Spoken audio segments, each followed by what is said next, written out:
personally find it really problematic, and that's the term settler colonialism. That term was invented by colonisers. And settle is a really interesting word. You know, when a child is playing up, you say, oh, settle down. It's a calming word. It's a calming term. But when the colonisers came here to settle, they came to unsettle the Indigenous peoples.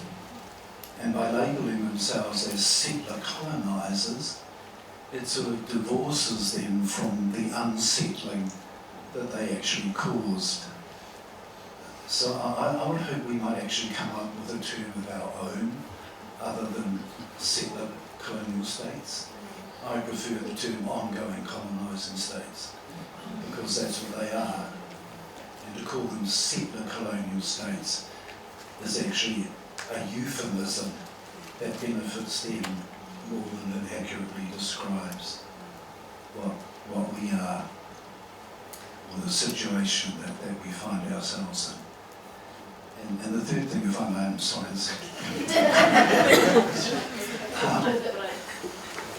because I'd like to talk about just two issues that have been in the news lately. One is the uplift of babies by Ariki, and the other is Ihumātao. The first Māori baby taken from its whānau was taken in August of 1840, less than a year after the treaty. And that baby was taken to rescue it from the evils of the pā. And so part of the presumption that Indigenous peoples are inferior is then that you can just take them. They can become a pet. And they used the term uplift in 1840. Our people called it tāhaitanga. They called it theft. And 170 years later, they're still calling it uplift. They presume the right to know what is best for us. The difference between now and 1840 is that they are not addressing the dysfunctionality of colonisation that has led to the position that many of our whānau find themselves in today. And so that too flows from that history of the Doctrine of Discovery. There's an amazing book by Te Moana Nui-a-Kiwa, which is called The Imaginary Lives of James Pōneke. If you get a chance to read it, if you haven't already. She found a little quote in an old English newspaper in 1846 about a young Māori boy who had died in London.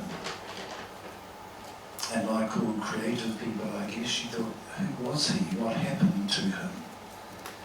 And she found out that when the artist George Angus, whose paintings are really famous of Aotearoa, returned to England from New Zealand, he took a young Māori boy, and when he exhibited his paintings in London, this boy was a living exhibit in the exhibition.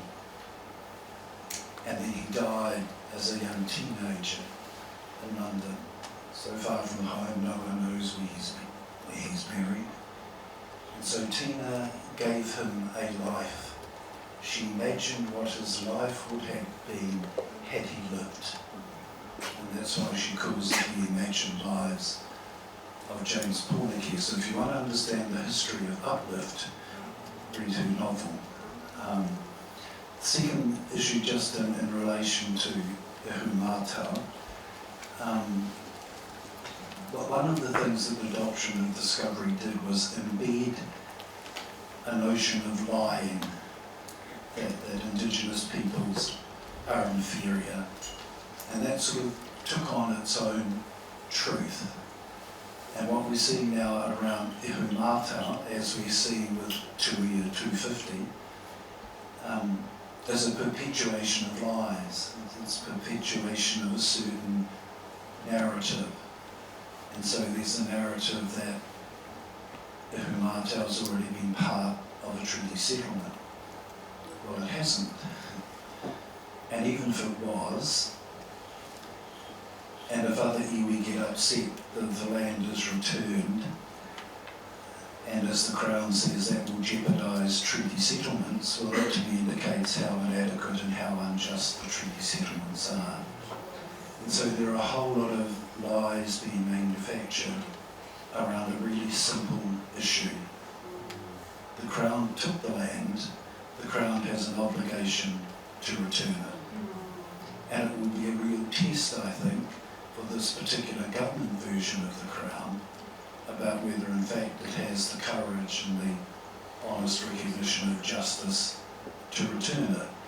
If it doesn't, then it is acting absolutely in accordance with the Doctrine of Discovery. So I just wanted to add those, and thank you, Ariki. Kōrero.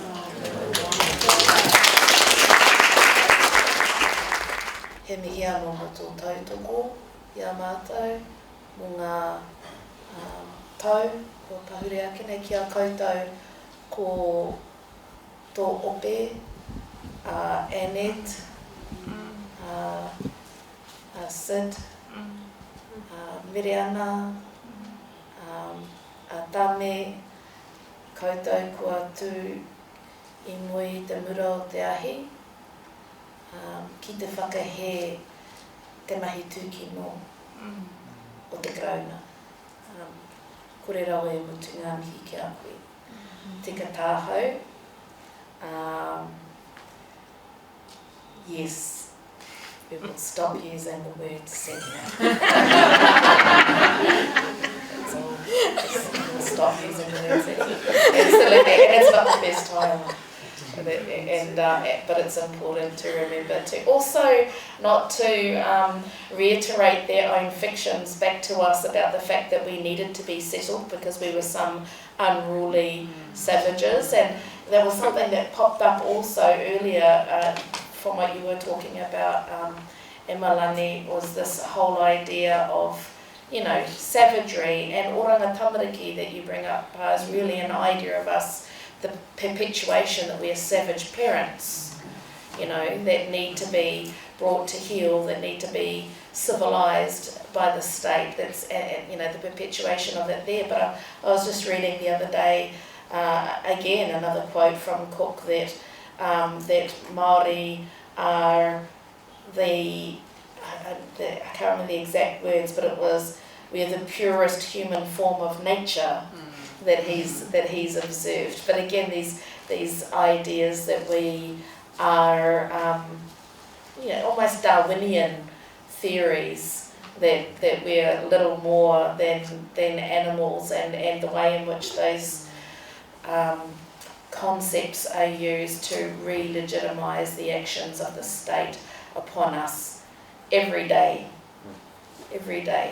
But it would be remiss of me also not to just mihi to you for the leadership of your reanga, of those who have walked with you in relation to this discussion before us, and yeah, your support over the years. So thank you, and yes, we'll stop using that word. Mahalo nui, thank you for all of your comments. I want to just totally own the fact that I spoke about settler colonialism more than anybody else.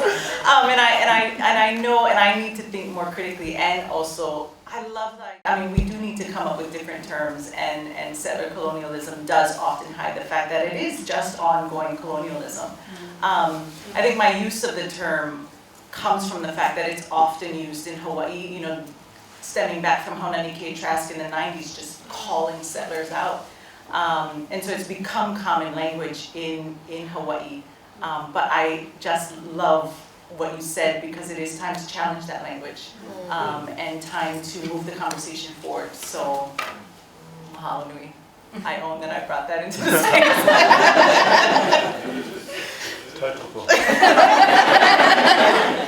Good man. Mea tuatahi ngā mihi nunui tēnei ki o koutou, ki a koe e te whananga, moana, nephew, ngā mihi aroha tēnei ki o koutou, ki a tātou katoa e hui mai nei tēnei pō.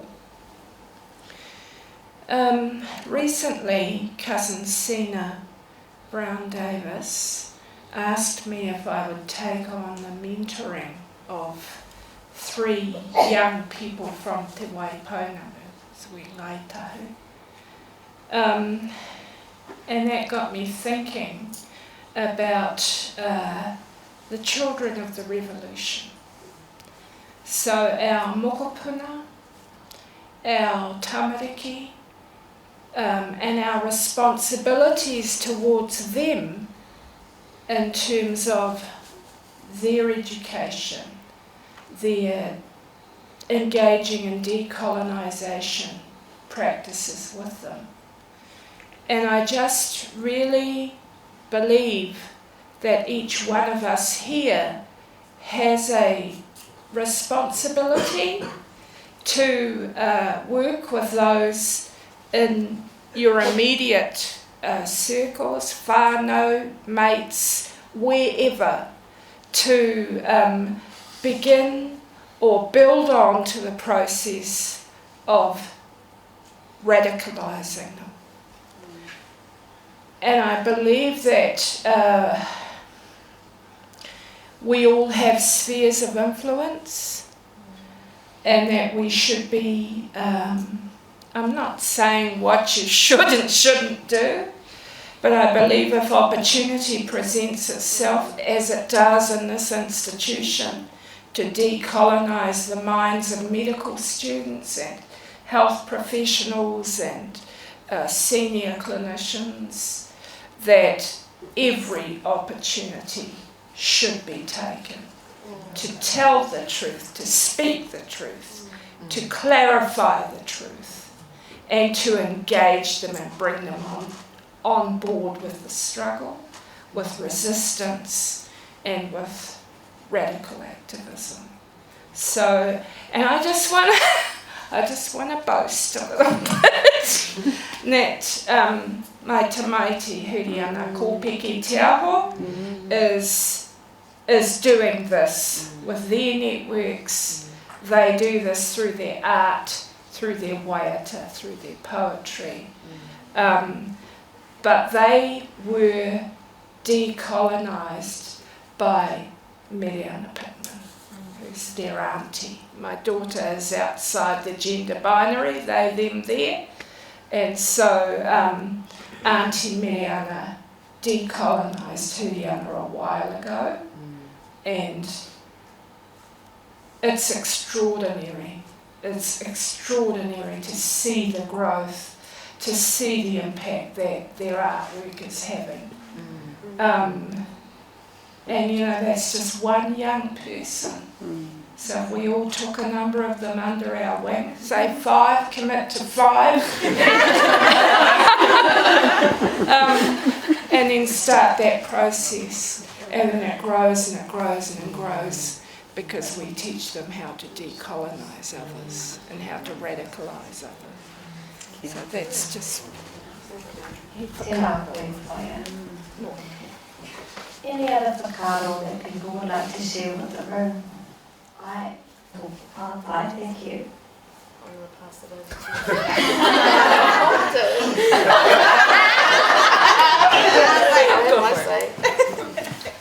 Not very good. No. I think there's this quote that I really like. It's a Pākehā quote, and it goes something along the lines of it doesn't go like this, but the idea is that you have to that a foolish person has to continue in their folly to become wise, and so it's this dismantling of their assumptions that has to happen. That you have to peel those layers back before you can add on layers. So, and now I'm talking about dismantling these ideas of supremacy.